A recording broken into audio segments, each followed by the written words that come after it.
Evaluate where you are. Look at it. Assess yourself. Assess yourself and assess the situation. What brought you there? What has brought you to this point?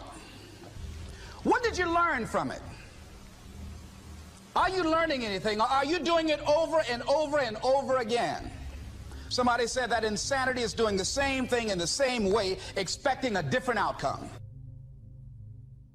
Don't let this year be like last. And if last year was great, still don't let it be that way. Raise the standard.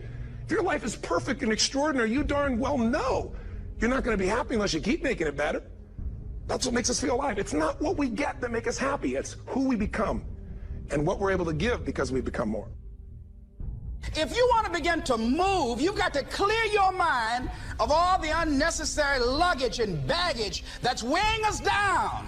You're going to have people to do things to you. Things are going to happen to you. And the most important thing to do is to harness your will and let it go and move so you can grow, so you can get on with your life. It doesn't matter about what happens to you. What matters is, what are you going to do about it? If there's anything that'll shift your life, that'll get you to thrive in a difficult situation, is take some massive action. Try something else. Change it, try it, move it. Progress equals happiness. If you can start to make progress, if you can get yourself going, even if it's not perfect, if it doesn't work, you know what to do. Just change your approach. That doesn't work, change your approach. So often in life, people don't begin the journey because they're not quite sure what to do or how to do it right or how to do it perfect. You want to change your body? Get yourself moving. Don't wait for the perfect trainer. Just go out there and move. Put on your shoes and move and get momentum. I'm going to turn this situation around. I'm not going to sit back and moan and cry over what happened and what went wrong and who did what. I'm going to do something about this situation. The other thing is, take full responsibility for your life.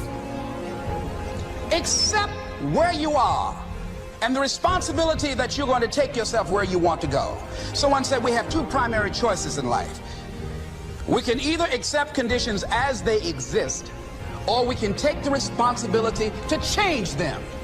See, a lot of people want to exempt themselves from taking responsibility. All they want to do is talk about the problem. Every time you see them, they'll tell you their story over and over and over and over again. No. You want to take responsibility for your life. I got me here, I can get me out of this.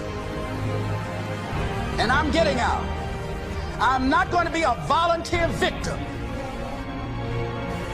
And so all you're looking for are new breakthroughs through practice and practice and practice. You'll get better and better and better. And there's still some things that will happen to you that will catch you on the blind side that you did not anticipate. You'll get knocked down, but you won't be knocked out. And so I say to you, it's possible you can live your dream if it's becoming a diamond, if it's having more, if it's achieving more, if it's being a better father, being a better mother, whatever it is, overcoming addiction, changing our society. It's possible you can live your dream. It's necessary that you have a plan of action, that you're resilient, that you stick to, and you work with the system, that you work with people, that you give support, and that you be there for them, that you have the vision and never give it up, that you become creative and relentless and keep on coming back again and again and again, and that it's you that you got to take personal responsibility to make it happen, and that it's hard. Easy is not an option. And when life knocked you down, jump back up and said, it's not over until I win. Avoid people and situations that upset you. See, there's some people that know just how to push your button. They know just what to say. But I'm not going to expend any energy arguing with anybody. Life is too short, ladies and gentlemen, and unpredictable. I don't want to spend my time arguing with anybody, so I avoid situations that will get me upset. I don't argue with people. Draw the line, ladies and gentlemen. There are certain things that we just go through life just taking, and at some point, you just got to draw the line and just say enough is enough. You got to do that with yourself. One negative stroke is 16 times more powerful than a positive stroke. And if you have people around you who are not sensitive to who you are, and the people that can hurt you the most, ladies and gentlemen, are the people that you love. That you love. They're the ones that you're vulnerable to. They're the ones that can get to you. And if they're insensitive, I don't care who they are. See, if you don't draw the line with people, if you just let them run rampant in your life, and you let things happen to you that you don't feel good about, if you continue to allow it to happen, you won't feel good about yourself. Your image of yourself will erode. So you've got to draw the line. Why do people just go to a job where they're miserable, day in and day out?